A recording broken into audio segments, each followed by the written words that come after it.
আলহামদুলিল্লাহি রাব্বিল আলামিন ওয়াসসালাতু ওয়াসসালামু আলা সাইয়্যিদিল মুরসালিন আম্মা বা'দ ফাআউযু বিল্লাহি মিনাশ শাইতানির রাজীম বিসমিল্লাহির রহমানির রহিম আসসালাতু ওয়াসসালামু আলাইকা ইয়া রাসূলুল্লাহ ওয়া আলা আলিকা ওয়া আসহাবিকা ইয়া হাবিবাল্লাহ আসসালাতু ওয়াসসালামু আলাইকা ইয়া নাবিয়্যাল্লাহ ওয়া আলা আলিকা ওয়া আসহাবিকা ইয়া নূরাল্লাহ। মাদানী চ্যানেলের দর্শকবৃন্দ, দরুদ শরীফ পাঠ করার অগণিত ফজিলত এবং বরকত রয়েছে। প্রিয় নবী রাসূলে আরবি আখিরি নবী হযরত মুহাম্মদ সাল্লাল্লাহু তাআলা আলাইহি ওয়াসাল্লাম ইরশাদ করেন, যে ব্যক্তি আমার উপর একবার দরুদ শরীফ পাঠ করে আল্লাহ তাআলা তার উপর 10টি রহমত নাজিল করেন। সাল্লু আলাল হাবিব সাল্লাল্লাহু তাআলা আলা মুহাম্মদ সাল্লাল্লাহু তাআলা আলাইহি ওয়াসাল্লাম। মাদানী চ্যানেলের দর্শকবৃন্দ, যখনই মিলাদুন নবী মাস আসে তখনই আশিকানে রসুলের মুখের মধ্যে একটা হাসি চলে আসে, খুশির জোয়ার চলে আসে। আশিকানে রসুলের চেহারা হাস্যোজ্জ্বল হয়ে ওঠে আর মন প্রফুল্ল হয়ে ওঠে। আর মাদানী চ্যানেলের দর্শকবৃন্দ, আপনাদের জন্য দাওয়াত ইসলামী নিয়ে এসেছে ঈদে মিলাদুন্নবী উপলক্ষে নতুন একটা অনুষ্ঠান, শানে মুস্তাফা সাল্লাল্লাহু তাআলা আলাইহি ওয়াসাল্লাম। আর এই অনুষ্ঠান এজন্য আপনাদের সম্মুখে আমরা পেশ করছি যে এবার আমরা যে মিলাদুন্নবী উদযাপন আমরা করতে যাচ্ছি সেটা হচ্ছে 1500তম মিলাদুন্নবী, আলহামদুলিল্লাহ। অর্থাৎ রাসূল করিম সাল্লাল্লাহু আলাইহি সাল্লামার পৃথিবীতে আগমনের 1500 বছর হয়ে গেছে। আর এরই উপলক্ষে আমরা ইনশাআল্লাহ আল্লাহ জাল্লা খুশি উদযাপন করব, মিলাদুন্নবী পালন করব। আর মাদানী চ্যানেলের দর্শকবৃন্দ, আপনারাও প্রিয় নবী সাল্লাল্লাহু আলাইহি সাল্লামার আগমনে বাড়িতে আলোকসজ্জা করুন, বাড়িতে লাইটিং করুন। আর সম্ভব হলে প্রত্যেকেই নিজেদের বাড়ির ছাদে 12টা করে পতাকা সবুজ পতাকা লাগিয়ে নিন, বাড়িতে লাইটিং করে নিন, বাচ্চাদের জন্য নতুন নতুন পোশাক কিনে আনুন। আল্লাহ তাআলা আমাদেরকে খুব আনন্দের সাথে 1500তম মিলাদুন্নবী উদযাপন করার আমাদেরকে তৌফিক দান করুন। মাদানী চ্যানেলের দর্শকবৃন্দ, আমাদের সাথে স্টুডিওতে রাশিদ মাদানী আছেন। আমরা তার কাছে আলা হযরত রাহমাতুল্লাহি তাআলা আলাইহির কালাম শুনব এবং সেই কালামের কয়েকটা পংক্তি আমরা একটু ব্যাখ্যা করব, আর সেটাই থাকবে আমাদের প্রোগ্রামের বিষয়বস্তু। তো আমরা যে কালাম বেছে নিয়েছি সেটা হচ্ছে চমক তুঝসে পাতি হ্যাঁ সব পানে ওয়ালে, মেরা দিল ভি চমকা দে চমকানে ওয়ালে। चमक तुझसे पाते हैं सब पाने वाले, चमक तुझसे पाते हैं सब पाने वाले, मेरा दिल भी चमका दे चमकाने वाले, मेरा दिल भी चमका दे चमकाने वाले। तू जिंदा है वल्लाह, तू जिंदा है वल्लाह, तू जिंदा है वल्लाह, तू जिंदा है वल्लाह, मेरे चश्मे आलम से छुप जाने वाले, मेरे चश्मे आलम से छुप जाने वाले। আল্লাহু আকবার। মাদানী চ্যানেলের দর্শকবৃন্দ, আলা হযরত রাহমাতুল্লাহি তাআলা আলাইহি কতই না চমৎকার লিখেছেন, কেমন নবী পাক সাল্লাল্লাহু আলাইহি সাল্লামের গুণকীর্তন করেছেন। এই কালামের মধ্যে আলা হযরত রাহমাতুল্লাহি তাআলা আলাইহি বলছেন, তু জিন্দা হে ওয়াল্লাহ, তু জিন্দা হে ওয়াল্লাহ, মেরে চশমে আলম সে ছুপ জানে ওয়ালে। আসলেই আলা হযরত রাহমাতুল্লাহি তাআলা আলাইহি তিনি শপথ করে বলছেন যে আমি আল্লাহর শপথ করে বলছি, ইয়া রাসূলুল্লাহ আপনি জীবিত। তু জিন্দা হে ওয়াল্লাহ, তু জিন্দা হে ওয়াল্লাহ, মেরে চশমে আলম সে ছুপ জানে ওয়ালে। হ্যাঁ, যদিও বা আমি আমার চোখ দ্বারা আমি দেখতে পারছি না, সেটা ভিন্ন কথা, কিন্তু ইয়া রাসূলুল্লাহ ইয়া হাবিবাল্লাহ আপনি জীবিত, আপনি হায়াতুন নবী। আর আজকের আমাদের অনুষ্ঠানের প্রতিপাদ্য বিষয় হচ্ছে হায়াতুন নবী। हाँ, মাদানী চার দর্শকবৃন্দ, হুজুর সৈয়দে আলম সরকার সাল্লাল্লাহু তাআলা আলাইহি ওয়াসাল্লাম এবং সমস্ত আম্বিয়া ইকরাম আলাইহিমুসসালাতু সালাম জীবিত রয়েছেন। আমাদের প্রিয় নবী সাল্লাল্লাহু আলাইহি ওয়াসাল্লামও জীবিত আছেন এবং আল্লাহ সুবহানাহু ওয়া তাআলা কোরআনে কারীমের মধ্যে বলেছেন, ওয়ামা আরসালনাকা ইল্লা রাহমাতাল লিল আলামিন, হে নবী আমি আপনাকে পুরো বিশ্ব জগতের জন্য, সৃষ্টি জগতের জন্য রহমত বানিয়ে প্রেরণ করেছি। আর হযরত আল্লামা সৈয়দ মুহাম্মদ আলুসি বাগদাদি রহমতুল্লাহি তাআলা আলাইহি এই আয়াতে কারিমার আলোকে বলছেন, ওয়া কাউনুহু সাল্লাল্লাহু আলাইহি ওয়াসাল্লামা রাহমাতান লিল জামিঈ বিইতিবারি আন্নাহু আলাইহিস সালাতু ওয়াসসালাম ওয়াসিতাতুল ফাইজিল ইলাহিয়্যি আলাল মুমকিনাতি আলা হাসবিল কওয়াবিলি ওয়ালিদা কানা নূরুহু সাল্লাল্লাহু আলাইহি ওয়াসাল্লাম আউওয়ালাল মখলুকাতি ফাফিল খাইরি আউওয়ালু মা খালাকাল্লাহু তাআলা নূরা নবিয়্যিকা ইয়া জাবির ওয়া জাআ ফি রিওয়ায়াতিন উখরা আল্লাহুল মু'তি ওয়া আনাল কাসিম। দেখুন এই আয়াতে কারিমার ব্যাখ্যার মধ্যে আল্লামা আলুসি কি বলছেন যে নবী করিম সাল্লাল্লাহু আলাইহি ওয়াসাল্লাম সমস্ত সৃষ্টি জগতের জন্য তিনি রহমত। এটা এভাবে যে আল্লাহর হাবিব সাল্লাল্লাহু তাআলা আলাইহি ওয়াসাল্লাম সমস্ত মখলুকাতকে তাদের যোগ্যতা অনুযায়ী তাদেরকে ফয়েজ দান করে থাকেন। তারপর সৈয়দ মোহাম্মদ আলুসি বলছেন যে রসুল করিম সাল্লাল্লাহু আলাইহি ওয়াসাল্লাম হচ্ছেন সর্বপ্রথম সৃষ্টি। আল্লাহ তাআলা সমস্ত সৃষ্টি কুলকে সৃষ্টি করার আগেই সর্বপ্রথম আল্লাহ তাআলা তার হাবিবের নূরকে সৃষ্টি করেছেন। আউয়ালু মা খালাকাল্লাহু তাআলা নূরা নবিয়্যিকা ইয়া জাবির, অর্থাৎ যখন জাবির রাদিয়াল্লাহু তাআলা আনহু হুজুর আলাইহিস সালাতু ওয়াস সালামের দরবারে আসলেন আর আসার পর জিজ্ঞাসা করলেন যে ইয়া রাসূলুল্লাহ ইয়া হাবিবাল্লাহ, আল্লাহ তাআলা সর্বপ্রথম কোন বস্তুকে সৃষ্টি করেছেন? তখন রাসূল করিম সাল্লাল্লাহু আলাইহি সাল্লাম বললেন যে আল্লাহ তাআলা সর্বপ্রথম তোমার নবীর নূরকে সৃষ্টি করেছেন। আল্লাহু আকবার। তো রাসূল করিম সাল্লাল্লাহু আলাইহি সাল্লাম হচ্ছেন কি সমস্ত সৃষ্টি জগতের জন্য রাহমাতুল লিল আলামিন। রাশিদ ভাই, একটা বৃক্ষ আছে আর বৃক্ষর শিকড় থাকে আর উপরে শাখা প্রশাখা থাকে। বলুন, যদি শিকড় যদি শুকিয়ে যায় তাহলে কি পাতা তরুতাজা থাকবে? এটা কখনো সম্ভব নয়। যদি শিকড় শুকিয়ে যায় তাহলে পাতাগুলো কী হয়ে যাবে? শুকিয়ে যাবে। তো আমরা আমাদের আকীদা রেখেছি যে নবী পাক সাল্লাল্লাহু আলাইহি সাল্লাম হচ্ছেন হায়াতুন নবী। তিনি হায়াতুন নবী আছেন বিধায় তো সমস্ত সৃষ্টিকুলের উপর তিনি কি করছেন? তার রহমত বর্ষিত করছেন। তিনি তার রহমত দ্বারা সবাইকে ফয়েজ দিচ্ছেন। যদি গাছ শুকিয়ে যায়, গাছের শিকড়ই শুকিয়ে যায় তাহলে প্রশাখাগুলো শুকিয়ে যাবে। এই যে নবী পাক সাল্লাল্লাহু আলাইহি সাল্লামের যত উম্মত আছে এগুলো হচ্ছে কি শাখা প্রশাখার ন্যায়, আর নবী পাক সাল্লাল্লাহু আলাইহি সাল্লাম হচ্ছেন কি শিকড়ের ন্যায়। নবী পাক সাল্লাল্লাহু আলাইহি সাল্লাম জীবদ্দশায় আছেন, তিনি জীবিত আছেন, তিনি হায়াতুন নবী আছেন। এই জন্যই তো তিনি কি করছেন? সমস্ত বিশ্বকে তিনি রহমত দিচ্ছেন।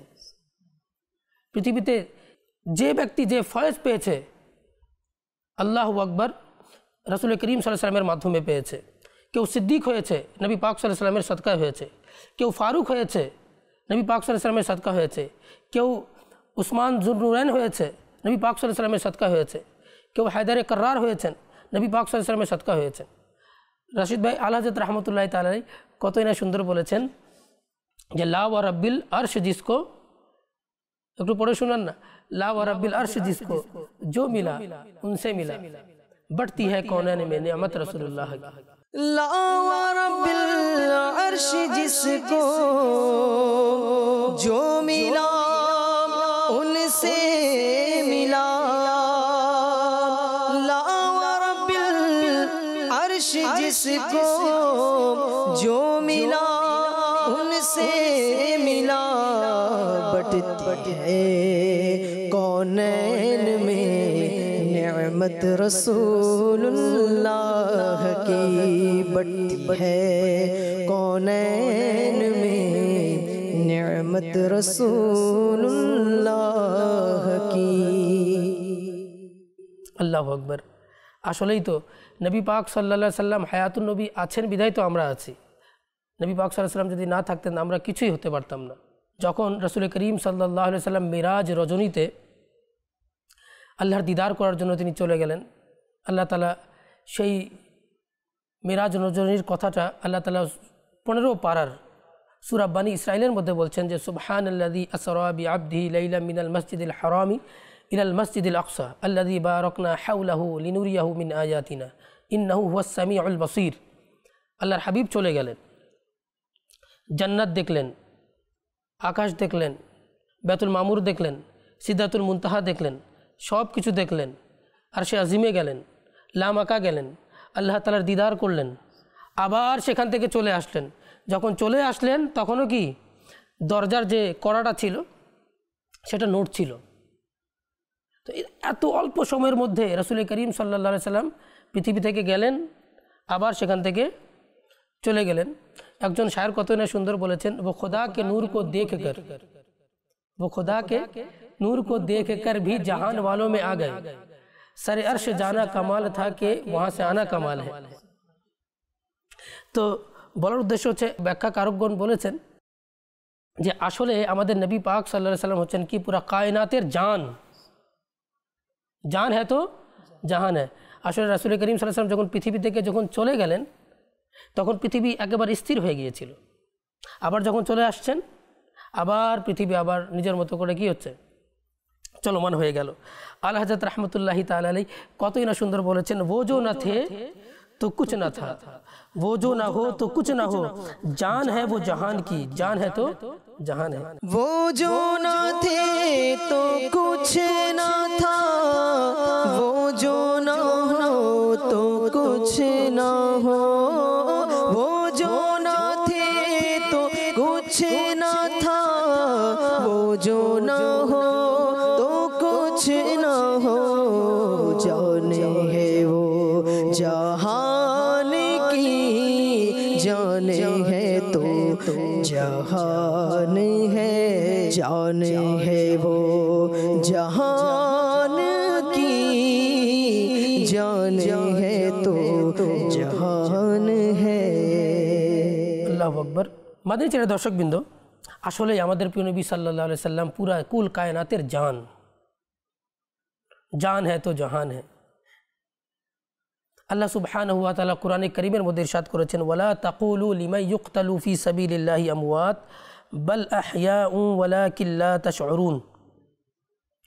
আল্লাহ তাআলা বলছেন, যারা আল্লাহর রাস্তায় শহীদ হয়েছেন তাদেরকে তোমরা মৃত বলো না, বাল আহইয়াউ ওয়ালাকিন লা তাশউরুন, বরং তারা জীবিত অথচ তোমাদের অনুভূতি শক্তি নেই, তোমাদের সেটা বোঝার শক্তি নেই। দেখুন আল্লাহ সুবহানাহু ওয়া তাআলা শহীদদের ব্যাপারে কি বলছেন, তারা জীবিত, তাদেরকে মৃত বলতেও নিষেধ করেছেন। একবার যুদ্ধের ময়দানে অনেকগুলো কাফের যারা মারা গিয়েছে, আল্লাহর হাবিব সাল্লাল্লাহু আলাইহি সাল্লাম এসে তাদের সাথে কথা বলছেন। হযরত উমর রাদিয়াল্লাহু তাআলা আনহু আসলেন, এসে বললেন যে ইয়া রাসূলুল্লাহ, ইয়া হাবিবাল্লাহ, আপনি তাদের সাথে কথা বলছেন, তারা তো মারা গিয়েছে। আল্লাহর হাবিব সাল্লাল্লাহু আলাইহি সাল্লাম বললেন যে এরা তোমার চেয়ে বেশি শোনে। তো যারা অমুসলিম, যারা মারা গিয়েছে, যারা রাসূল করিম সাল্লাল্লাহু আলাইহি সাল্লাম এবং সাহাবা কেরামের সাথে যুদ্ধ করতে এসে যারা মারা গিয়েছে তারাও কিন্তু শোনে, কিন্তু তাদেরকে আযাব দেওয়া হচ্ছে। তারা দুনিয়াতে আযাব পেয়েছে আর তারা আখিরাতেও আযাব পাবে। তো কিন্তু মৃত ব্যক্তি শুনছে। তো তারা যদি শুনতে পারে, যারা আল্লাহর রাস্তায় যারা শহীদ হয়েছেন, যারা আল্লাহ তাআলার দ্বীনকে রক্ষা করার জন্য যারা শহীদ হয়েছেন, যারা আল্লাহ তাআলার দ্বীনের পতাকাকে উড্ডীন করার জন্য যারা শহীদ হয়েছেন, তারা কেন জীবিত থাকবেন না? আল্লাহ তাআলা এই জন্যই বলছেন, তারা তো জীবিত কিন্তু তোমাদের বোঝার সেই শক্তি নাই।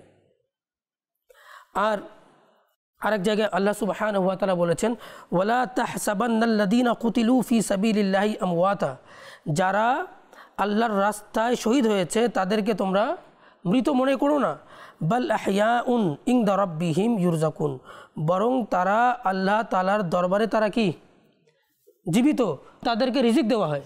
আল্লাহু আকবার। এখন কেমন রিজিক আল্লাহ তাআলা জানেন এবং যাদেরকে দেওয়া হচ্ছে তারাই জানে। আমাদের আকীদা বিশ্বাস, বাস যারা আল্লাহ তাআলার রাস্তায় যারা শহীদ হয়েছে তারা জীবিত, তারা খুশি, আল্লাহ তাআলা তাদেরকে যা দান করেছেন তারা তা নিয়ে খুশি।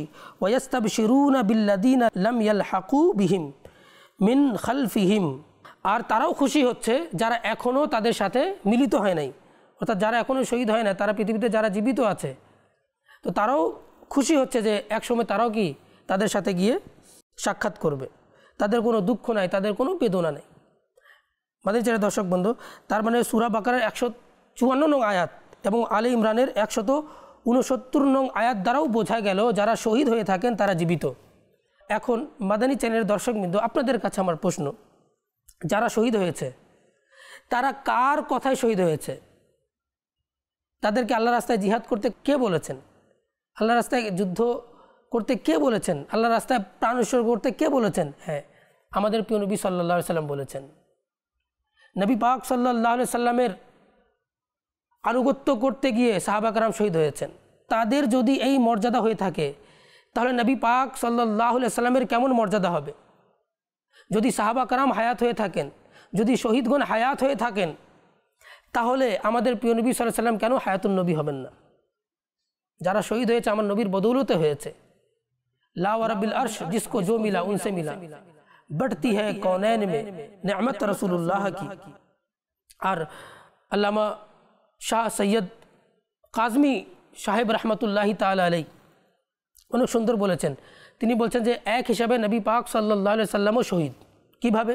তিনি বলছেন হয়তোবা কেউ আপত্তি করতে পারে এভাবে যে আল্লাহ তাআলা তো কোরআনে কারীমের মধ্যে বলেছেন, হে হাবিব, আল্লাহ তাআলা আপনাকে হত্যা করা থেকে আপনাকে রক্ষা করবেন, কেউ আপনাকে হত্যা করবে তা থেকে আপনাকে রক্ষা করবেন, তাহলে তিনি শহীদ হলেন কিভাবে? আল্লামা সৈয়দ কাজমি শাহ হুজুর রহমতুল্লাহি তাআলা আলাইহি বলছেন যে শহীদ দু প্রকার। একটা তো যে কেউ কাউকে হত্যা করলো, সাথে সাথে একদম সাথে তৎক্ষণাৎ সে মৃত্যুবরণ করলো, সাথে সাথে শহীদ হয়ে গেল। আর একটা হচ্ছে অনেক দিন পর গিয়ে শহীদ হওয়া। তো রাসূল করিম সাল্লাল্লাহু আলাইহি সাল্লামকে কেউ হত্যা করতে পারে নাই, কেউ শহীদ করতে পারে নাই। কিন্তু খাইবারের মধ্যে এক ইহুদি মহিলা কি করলো, সে বিষ দিল, বিষ মিশ্রিত মাংস নিয়ে আসলো আর রাসূল করিম সাল্লাল্লাহু আলাইহি সাল্লামকে দিল। আর সাথে একজন সাহাবী রাসূলও বসেছিল। সাহাবী রাসূল খেলেন সেই মাংস, আর সাথে সাথে সাহাবী রাসূল সেখানে ইন্তেকাল বরণ করলেন। কিন্তু রাসূল করিম সাল্লাল্লাহু আলাইহি সাল্লামের একটা মুজিজা ছিল যে তখন ওই বিষ প্রভাব ফেলে নাই, কিন্তু এই বিষের প্রভাব একদম রাসূল করিম সাল্লাল্লাহু আলাইহি সাল্লামের ওফাতের সময় হয়েছিল। আর রাসূল করিম সাল্লাল্লাহু আলাইহি সাল্লাম হযরত আয়েশা সিদ্দিকা রাদিয়াল্লাহু তাআলা আনহাকে বলছিলেন যে আমাকে সেই যে ইহুদি মহিলা যে বিষ মিশ্রিত আমাকে যে মাংস খাইয়েছিল সেটার প্রভাব আমার মাঝে আবার সেটা কি প্রকাশ পেয়েছে, আর এই বিষের কারণেই আমার ওফাত হবে। তো বোঝা গেল যে রাসূল করিম সাল্লাল্লাহু আলাইহি সাল্লামও এক হিসেবে কী হয়েছেন, শহীদ হয়েছেন। আর শহীদরা জীবিত। আল্লামা কাজী সানাউল্লাহ সাহেব পানিপতি রহমতুল্লাহি তাআলা আলাইহি বলছেন, বল হায়াতুল আম্বিয়াই আকওয়া মিনহুম, বরঞ্চ আম্বিয়ায়ে কেরামের যেটা হায়াত জীবদ্দশা সেটা শহীদদের জীবনের চেয়েও বেশি কি আকওয়া, সেটা দৃঢ়। কারণ তিনি পার্থক্য বলছেন এখানে এভাবে যে যারা শহীদ হয়েছেন তো তাদের যে স্ত্রী আছে তাদের কিন্তু অনুমতি আছে, তারা কারোর সাথে কি করতে পারবে, বিয়ে করতে পারবে। শহীদ যারা হয়েছে তাদের যে প্রপার্টি আছে সেটা কি হতে পারে, বন্টন হতে পারে। কিন্তু নবী পাক সাল্লাল্লাহু আলাইহি সাল্লামের যতগুলো স্ত্রীগণ আছেন, নবী পাক সাল্লাল্লাহু আলাইহি সাল্লামের ওফাতের পরে স্ত্রীর জন্য নিষেধ ছিল যে তারা বিয়ে করবে। কেন? নবী পাক সাল্লাল্লাহু আলাইহি সাল্লাম হায়াত, বিয়ে কিন্তু ভঙ্গ হয় নাই। কিন্তু যারা অন্যান্য শহীদ আছেন তারা যখন মারা যায় তখন তাদের স্ত্রীদের অনুমতি আছে 4 মাস 10 দিন ইদ্যত পালন করার পরে তারা অন্যের সাথে বিয়ে করতে পারবে। কিন্তু নবী পাক সাল্লাল্লাহু আলাইহি সাল্লামের এটা খাসা ছিল, বিশেষত্ব ছিল যে নবী পাক সাল্লাল্লাহু আলাইহি সাল্লামের স্ত্রীগণ কারোর সাথে বিয়ে করতে পারবে না। তো তাদের জীবনটা কি আকওয়া। আর এক হাদিসের মধ্যে আছে যে ইবনে মাজাহ শরীফের হাদিস, আল্লাহর হাবিব বলছেন যে ইন্নাল্লাহা হাররামা আলাল আরদি আন তাকুলা আজসাদাল আম্বিয়াই ফানাবিয়্যুল্লাহি হাইয়ুন ইউরযাকু, নিশ্চয়ই আল্লাহ তাআলা মাটির জন্য আম্বিয়ায়ে কেরামের শরীরকে ভক্ষণ করা হারাম করে দিয়েছেন। ইন্নাল্লাহা হাররামা আলাল আরদি আন তাকুলা আজসাদাল আম্বিয়াই ফানাবিয়্যুল্লাহি হাইয়ুন ইউরযাকু। সুতরাং আল্লাহর নবীগণ জীবিত এবং তাদেরকে কি দেওয়া হয়, তাদেরকে রিজিক দেওয়া হয়। তো আমাদের ছেলে দর্শকবৃন্দ, এই হাদিস দ্বারাও বোঝা গেল যে আম্বিয়ায়ে কেরাম কি জীবিত, আমাদের নবীও কি জীবিত। এজন্য তো আলা হযরত রাহমাতুল্লাহি তাআলা আলাইহি আশিকদের ইমাম আহমদ রাজা খান ফাজিলে বরেলভী রহমতুল্লাহি তাআলা আলাইহি বলেছেন যে তু জিন্দা है वल्लाह, तू जिंदा है वल्लाह, मेरे चश्मे आलम से छुप जाने। तू जिंदा है वल्लाह, तू जिंदा है वल्लाह, तू जिंदा है वल्लाह, तू जिंदा है वल्लाह, मेरे चश्मे आलम से छुप जाने वाले, मेरे चश्मे आलम से छुप जाने वाले। হযরত আনাস রাদিয়াল্লাহু তাআলা আনহু ইরশাদ করেন যে হুজুর আলাইহিস সালাতু সালাম ইরশাদ করেন আল আম্বিয়াউ আহইয়াউন ফি কুবুরিহিম ইউসাল্লুন, সমস্ত আম্বিয়ায়ে কেরাম জীবিত এবং তারা তাদের কবরের মধ্যে নামাজ আদায় করেন। আল্লাহু আকবার। রাশিদ ভাই যখন রাসূল করিম সাল্লাল্লাহু আলাইহি ওয়াসাল্লাম মিরাজ রজনীতে যাচ্ছেন, বুরাকের উপর আরোহণ করে আছেন, রাসূল করিম সাল্লাল্লাহু আলাইহি ওয়াসাল্লাম কি বুরাকের উপর আরোহণ করা অবস্থায় মুসা আলাইহিস সালামের কবরকে দেখছেন। শুধু কবরকে না, কবরের ভেতরে যে মুসা আলাইহিস সালাম নামাজ আদায় করছেন সেটাও দেখছেন। তো নবী পাক সাল্লাল্লাহু আলাইহি ওয়াসাল্লামের কেমন চোখের পাওয়ার হবে, কেমন দৃষ্টিশক্তি হবে। আচ্ছা, আমরা কিন্তু মাদানী চ্যানেলের দর্শকবৃন্দ, আমরা কিন্তু জাহাজে অনেকে যারা সফর করেছেন, জাহাজ যখন অনেক উপরে যখন উঠে যায় তখন আমরা যখন জানালা দিয়ে একটু উঁকি মেরে দেখি তখন আমরা কি দেখি, শুধু মেঘ দেখা যায়, মেঘ দেখা যায় আর মেঘের নিচে আর কিছু দেখা যায় না। যখন অনেক উপরে চলে যায়, যখন নিচে নামে তখন একটু বিল্ডিংগুলো দেখা যায়। উপর থেকে কিন্তু মেঘ দেখা যায় আর নিচের বিল্ডিংগুলো কিছু দেখা যায় না। আর আল্লাহর হাবিব সাল্লাল্লাহু আলাইহি সাল্লাম বুরাক এত স্পিডে তিনি যাচ্ছেন, উপর থেকে তিনি কি দেখছেন, মাটিও দেখছেন, কবরও দেখছেন, আর কবরের ভেতরে যে মুসা আলাইহিস সালাম নামাজ আদায় করছেন সেটাও দেখছেন। আল্লাহু আকবার। আর যখন রাসূল করিম সাল্লাল্লাহু আলাইহি ওয়াসাল্লাম আকাশে চলে গেলেন, আবার মুসা আলাইহিস সালাম তার নবুয়তের পাওয়ার দিয়ে আবার আকাশে চলে গেলেন, নবী পাক সাল্লাল্লাহু আলাইহি ওয়াসাল্লামের সাথে আবার সাক্ষাৎও করছেন। তার মানে বোঝা গেল যে আম্বিয়ায়ে কেরাম জীবিত। যদি মুসা আলাইহিস সালাম যদি জীবিত হয়ে থাকেন, তিনি কবরের মধ্যে নামাজ আদায় করছেন, তো আমাদের নবী পাক সাল্লাল্লাহু আলাইহি ওয়াসাল্লাম সমস্ত নবীদের সর্দার, সমস্ত নবীদের শ্রেষ্ঠ, তিনি কেন হায়াতুন নবী হবেন না? আর আমাদের মনে রাখবেন, আমাদের আকীদাই হচ্ছে আমাদের নবী পাক সাল্লাল্লাহু আলাইহি ওয়াসাল্লাম হায়াতুন নবী, জিন্দা নবী। আর এক হাদিসের মধ্যে হযরত আবু দারদা রাদিয়াল্লাহু তাআলা ইরশাদ করেন যে হুজুর সাল্লাল্লাহু আলাইহি ওয়াসাল্লাম বলেছেন আকসিরুস সালাতা আলাইয়া ইয়াউমাল জুমআতি, তোমরা জুমার দিন আমার উপরে অধিক হারে দুরূদ শরীফ পাঠ করো। ফাইন্নাহু ইয়াউমুম মাশহুদুন তাশহাদুহুল মালাইকা, নিশ্চয়ই জুমার দিন হচ্ছে ইয়াউমে মাশহুদ এবং এই দিনের মধ্যে ফেরেশতারা হাজির হয়, ফেরেশতারা উপস্থিত হয়। ওয়া ইন আহাদুন লা ইউসাল্লিয়া আলাইয়া ইল্লা উরিদাত আলাইয়া সালাতুহু হাত্তা ইয়াফরাগা মিনহা, এবং যে এই জুমার দিনে আমার উপর দুরূদ শরীফ পাঠ করে তার দুরুদ আমার নিকট পৌঁছে দেওয়া হয়। আল্লাহু আকবার। রাবি বলতে লাগলো ক্বালা কুলতু ওয়া বা'দাল মাউত, রাবি বলতে লাগলো যে আমি বললাম ইয়া রাসূলুল্লাহ, ইয়া হাবিবাল্লাহ, আপনার ওয়াফাতের পরেও কি আপনার কাছে দুরুদ পৌঁছাবে? রাসূল করিম সাল্লাল্লাহু আলাইহি ওয়াসাল্লাম বলেন ক্বালা ওয়া বা'দাল মাউতি, এবং আমার ওয়াফাতের পরেও আমার কাছে দুরুদ আসে। ইন্নাল্লাহ হাররামা আলাল আরদি আন তাকুলা আজসাদাল আম্বিয়াই ফানাবিয়ুল্লাহি হাইয়ুন ইউরজাকু, নিশ্চয়ই আল্লাহ তাআলা মাটির জন্য হারাম করে দিয়েছেন আম্বিয়া কেরামের শরীরকে ভক্ষণ করা। নিশ্চয়ই আম্বিয়ায়ে কেরাম তারা কি জীবিত এবং তাদেরকে রিজিক দেওয়া হয়। হযরত আনাস রাদিয়াল্লাহু তাআলা আনহু ইরশাদ করেন যে হুজুর সাল্লাল্লাহু আলাইহি সাল্লাম ইরশাদ করেছেন মান সাল্লা আলাইয়া মিয়াতান ফিল জুমআতি ওয়া লাইলাতিল জুমআতি কাদাল্লাহু লাহু মিয়াতা হাজাতান 70 মিন হাওয়াইজিল আখিরাতি ওয়া 30 হাওয়াইজিদ দুনিয়া। রাসূল করিম সাল্লাল্লাহু আলাইহি সাল্লাম বলছেন যে জুমার দিন আমার উপর 100 বার দুরূদ শরীফ পাঠ করবে, আল্লাহ তাআলা তার 100টি হাজত পূরণ করে দিবেন। 70 মিন হাওয়াইজিল আখিরা, আখিরাতের 70টি হাজত আল্লাহ তাআলা পূরণ করে দিবেন। ওয়া 30 মিন হাওয়াইজিদ দুনিয়া, এবং 30টা দুনিয়ার হাজত আল্লাহ তাআলা তার পূরণ করে দিবেন। মাদানী চ্যানেলের দর্শকবৃন্দ, আমরাও অভ্যাস করি আমরা যেন নবী পাক সাল্লাল্লাহু আলাইহি ওয়াসাল্লামের প্রতি দরুদ শরীফ পাঠ করি। তা আমাদের দরুদ আমরা যে পাঠ করছি আমাদের নবী পাক সাল্লাল্লাহু আলাইহি ওয়াসাল্লাম শুনছেন, তো তিনি হায়াতুন নবী আছেন বিধায় তো তিনি শুনছেন। আর একটা হাদিসের মধ্যে আছে রাশিদ ভাই, যে আল্লাহর হাবিবের দরবারে মাজার শরীফের মধ্যে আল্লাহ তাআলা দুজন ফেরেশতাকে নিযুক্ত করে রেখেছেন।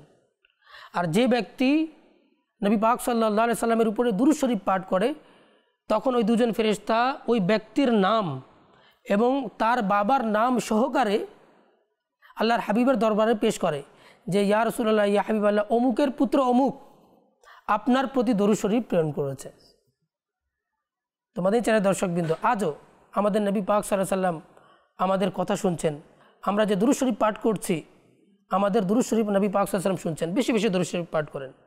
আলা হযরত রাহমাতুল্লাহি তাআলা কত না সুন্দর বলেছেন যে वल्लाह वो सुन लेंगे फरियाद को पहुंचेंगे इतना भी तो हो कोई जो आह करे दिल से। वल्लाह वो सुन लेंगे फरियाद को पहुंचेंगे, वल्लाह वो सुन लेंगे फरियाद को पहुंचेंगे, इतना भी तो हो कोई जो आह करे दिल से, इतना भी तो हो कोई जो आह करे दिल से। আল্লাহু আকবার। মাদানী চ্যানেল দর্শকবৃন্দ, এই আকীদাই পোষণ করুন, এই আকীদাই লালন করুন যে আমাদের নবী পাক সাল্লাল্লাহু আলাইহি ওয়াসাল্লাম হায়াতুন নবী। এই আকীদা হচ্ছে কোরআনের, এই আকীদা হচ্ছে হাদিসের, এই আকীদা হচ্ছে সাহাবা کرامের, এই আকীদা হচ্ছে বুজুর্গানে দ্বীনের আকীদা। আপনাদের বাচ্চাদেরকে ওইটা শিখান, নিজের সন্তানদেরকে শিক্ষা দিন। আল্লাহ তাআলা যেন আমাদেরকে বোঝার তৌফিক দান করুক। মাদানী চ্যানেল দর্শকবৃন্দ, আজ এই পর্যন্ত। আগামী অনুষ্ঠানে আবারও আপনাদের সম্মুখে নতুন একটা বিষয় নিয়ে উপস্থিত হব। ততক্ষণ পর্যন্ত ভালো থাকুন, সুস্থ থাকুন, মাদানী চ্যানেল দেখতে থাকুন এবং মিলাদুন নবী উদযাপন করতে থাকুন। সাল্লু আলাল হাবিব সাল্লাল্লাহু তাআলা আলা মুহাম্মদ সাল্লাল্লাহু তাআলা আলাইহি ওয়াসাল্লাম।